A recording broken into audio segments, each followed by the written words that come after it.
அல்லாஹ் ரப்புல் ஆலமீன் ஏன் மனிதர்களை சோதிக்கிறான்? ஒரு மனிதன் சோதிக்கப்பட்டால்தான் பலமுள்ளவனாக மாறுவான். சோதிக்கப்படாத யாரும் பலமுள்ளவர்களாக மாற முடியாது. இந்த உலகத்திலே கிடைக்கக்கூடிய விலையுயர்ந்த உலோகங்களாக எதுவாக இருக்கலாம், அவற்றை உருவாக்குவதற்கு பல சிரமங்கள் தேவை. அது பல வடிவ மாற்றங்களுக்கு உட்படுத்தப்பட வேண்டும்.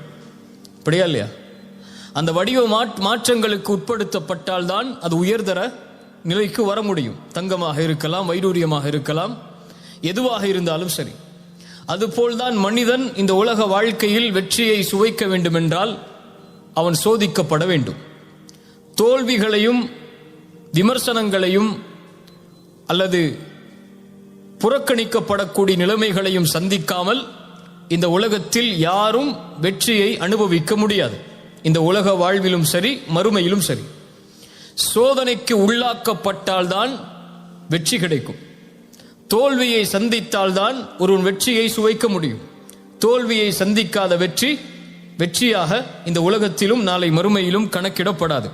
அல்லாஹ் ரப்புல் ஆலமீன் சூரத்துல் அன்கபூத்துடைய 1வது 2வது 3வது வசனத்தில் அல்லாஹ் அதை தெளிவுபடுத்துகிறான். அலிஃப் லாம் மீம் அர்த்தத்தை அல்லாஹ் அறிந்தவன். ஹஸிபன் நாசு அய்யுத்ரகு அய்யகூலு ஆமன்னா வஹும் லா யுஃப்தனூன். லா இலாஹ இல்லல்லாஹ் என்று நீங்கள் கூறிவிட்டால், நீங்கள் முஸ்லிம்களாக மாறிவிட்டால், இறைவனுக்கு நெருக்கமானவர்களாக மாறிவிட்டால், அல்லாஹ் உங்களை சோதிக்காமல் விட்டு விடுவான் என்று எண்ணிக்கொண்டீர்களா? வலகத் ஃபதன்னா, இறைவன் சோதித்திருக்கிறான் உங்களுக்கு முன்னால் உள்ள சமூகத்தையும். ஃபலயஅலமன்னல்லாஹு அல்லதீன ஸதகு வலயஅலமன்னல் காதிபீன். ஏன் இந்த சோதனை? அந்த சோதித்து யார் வெற்றி பெறுபவர்கள், யார் உண்மையாளர்கள், அதில் யார் தோற்று பொய்யர்களாக மாறுபவர்கள் என்பதை இறைவன் பிரித்தறிந்துதான் உங்கள் ஈமானை இறைவன் அங்கீகரிப்பான். புரியுதா? யாராக இருந்தாலும் சரி, அவர்கள் இந்த உலகத்திலேயே உயர்ந்த நபிமார்களாக இருந்தாலும் சரி, அல்லது ஈமானில் கடைசி தரமுடையவனாக இருந்தாலும் சரி, இறைவனையே மறுக்கக்கூடியவனாக இருந்தாலும் சரி, எல்லோர்களுக்கும் இந்த சோதனை என்பது பொதுவானது. பாவிகளை, இறைவனுக்கு மாறு செய்பவர்களை மட்டும்தான் இறைவன் சோதிப்பான் என்றால் நபிமார்கள் இறைவனால் சோதிக்கப்பட்டிருக்க மாட்டார்கள். மேயா இல்லையா? இப்ப நபிமார்களையும் இறைவன் சோதித்திருக்கிறான், பசியை கொண்டு சோதித்திருக்கிறான், அவர்களை மறுக்கக்கூடியவர்களை அவர்களுடைய உறவிலிருந்தே ஏற்படுத்தி சோதித்திருக்கிறான். நபி நூஹை சோதித்தான், யாரை கொண்டு? மகனை கொண்டு. நபி லூத்தை சோதித்தான், யாரை கொண்டு? மனைவியை கொண்டு. இப்ராஹிமை சோதித்தான், தந்தையை கொண்டு. அல்லாஹுடைய ரசூலை சோதித்தான், அவர்கள் விரும்பியவர்களுக்கு ஹிதாயத்தை வழங்காமல். அல்லாஹ் ரப்புல் ஆலமீன் பாவிகளை மட்டும்தான் சோதிப்பான் என்று கிடையாது. அல்லதி ஹலகல் மௌத வல் ஹயாத, சூரத்துல் முல்க் 2வது வசனம். அல்லாஹ் சொல்கிறான், அல்லதி ஹலகல் மௌத வல் ஹயாத லியப்லுவக்கும் அய்யுக்கும் அஹ்ஸனு அமலா. வாழ்வையும் மரணத்தையும் இறைவன் ஏற்படுத்தியதன் நோக்கமே சோதனைக்காகத்தான். இப்ப சோதனை என்பது இந்த உலகத்திலே பொதுவானது. ஆனால் மனிதர்களை பொறுத்தவரை இழப்புகளை மட்டும்தான் சோதனையாக மனிதர்கள் கருதுவார்களே தவிர பெறுவதை சோதனையாக கருத மாட்டார்கள். செல்வம் கிடைப்பதை யாரும் சோதனையாக கருதுவதில்லை. செல்வம் எடுக்கப்பட்டால் தான் இறைவன் சோதிக்கின்றானா என்ற கேள்வி வருகிறது. சுகமாக வாழும் போது இறைவன் சோதிக்கிறானா என்ற கேள்வி யாருக்கும் வருவதில்லை. நோய் ஏற்பட்டால் தான் இறைவன் சோதிக்கிறானா என்ற கேள்வி வருகிறது. வியாபாரத்தில் லாபம் கிடைத்தால் இறைவன் சோதிக்கிறானா என்ற கேள்வி வருவதில்லை. வியாபாரத்தில் நஷ்டமடைந்து ஏமாற்றப்பட்டால் அவன் நினைக்கிறான் இறைவன் என்னை சோதிக்கிறான் என்று. அல்லாஹுடைய பார்வையில் எல்லாம் சோதனை தான். மனிதனை பொறுத்தவரை இழப்புகள் மட்டும்தான் சோதனை. அப்படி மனிதனாக இருந்து இழப்புகளை மட்டும் நீ சோதனையாக கருதினால் வபஷ்ஷிரி சாபிரின், பொறுமையாளர்களுக்கு நற்செய்தி உண்டு. பொறுமையாளர்கள் என்றால் யார்? யார்? சோதனை வந்துருச்சுன்னு கதவை பூட்டிக்கிட்டு வீட்டில் உட்கார்றவங்க பொறுமையாளர்களா?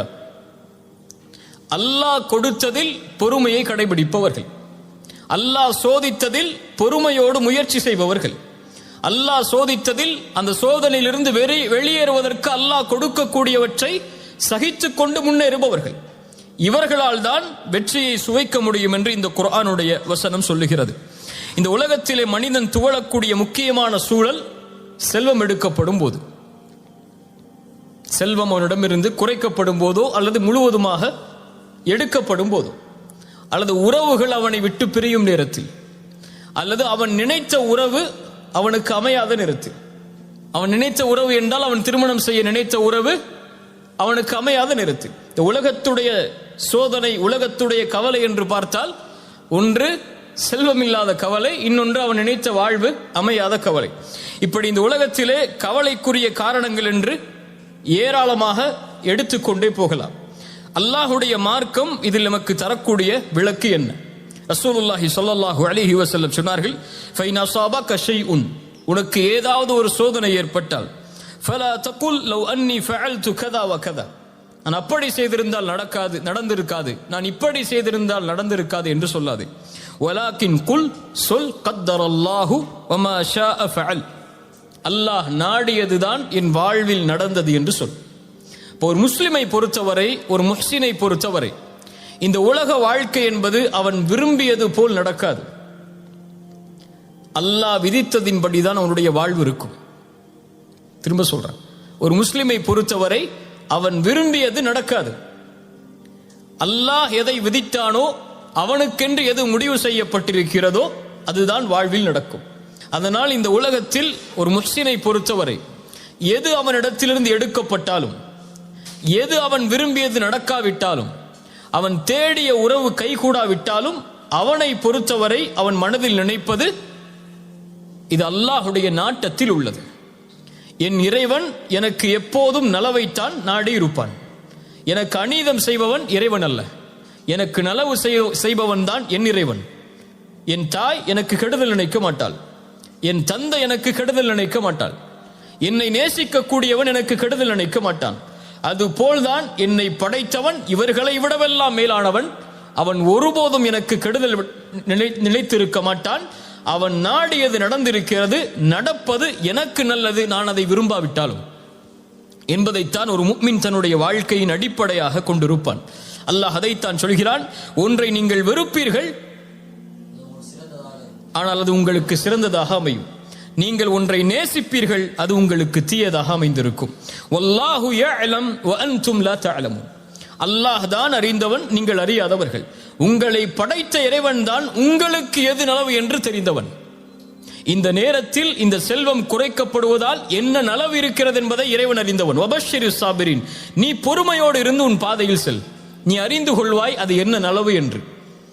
உனக்கு ஒரு உறவு கைகூடாவிட்டால், நீ விரும்பிய வாழ்வு உனக்கு அமையாவிட்டால், விரும்பாத வாழ்வு அமைந்து விட்டால் ஏற்றுக்கொள், இறைவன் அதைத்தான் உனக்கு விதித்திருக்கிறான். ஏன் அல்லாஹ் விதித்திருக்கிறான் என்ற கேள்விக்கு பதிலை தேட வேண்டும் என்றால் பொறுமையோடு இரு. பொறுமையோடு இருந்தால் ஏன் இது நடக்கிறது என்பதை நீ அறிந்து கொள்வாய். அல்லாஹுடைய தூதர் ஸல்லல்லாஹு அலைஹி வஸல்லம் அவர்கள் உம்மு சலமா ரலியல்லாஹு அன்ஹா அவர்களுடைய கணவன் அபூ சலமா மரணித்ததற்கு பிறகு ஒரு செய்தியை சொல்லி அனுப்புகிறார்கள். உம்மு சலமாவிற்கு சொல்லுங்கள் ரலியல்லாஹு அன்ஹா, ஒரு முஸ்லிம் சோதிக்கப்பட்டால் அவன் சொல்லட்டும், அல்லாஹ் ரப்புல் ஆலமீன் நாடியதுதான் நடந்திருக்கிறது. இன்னா லில்லாஹி வ இன்னா இலைஹி ராஜிஊன், யா அல்லாஹ் இந்த முசீபத்தை என்னிடத்திலிருந்து நீக்கி இதற்கு பதிலான நலவை என்னுடைய வாழ்வில் ஏற்படுத்து என்று சொல்லட்டும் என்று உம்மு சலமாவிற்கு ரசூலுல்லாஹி ஸல்லல்லாஹு அலைஹி வஸல்லம் செய்தி அனுப்புகிறார்கள். அவருடைய கணவனுடைய மரணத்திற்காக ஒரு உறவை பிரிகிறார்கள். என்ன சொல்லுகிறார்கள்? யா அல்லாஹ் எனக்கு சிறந்ததை கொடு என்று கேட்க சொல்லுகிறார்கள். உம்மு சலமா அறிவாளி, உடனே சொன்னார்கள், அபூ சலமாவை விட சிறந்த கணவரை அல்லாஹ் எனக்கு கொடுப்பாடா என்று. என்ன கேட்டார்கள்? அபூ சலமாவை விட சிறந்த கணவரை இறைவனுக்கு கொடுக்க முடியுமா என்று. அல்லாஹ் ரப்புல் ஆலமீன் அந்த கேள்விக்கு பதிலாக அல்லாஹுடைய ரசூலை கொடுத்தான். ரசூலை விட அபூ சலமா பெரியவர் அல்ல, சிறந்தவராக இருக்கவும் முடியாது. ரசூலுல்லாஹி ஸல்லல்லாஹு அலைஹி வஸல்லம் அவர்களை அல்லாஹ் ரப்புல் ஆலமீன் திருமணம் முடித்து கொடுத்தான். இந்த உலக வாழ்வு இப்படித்தான்.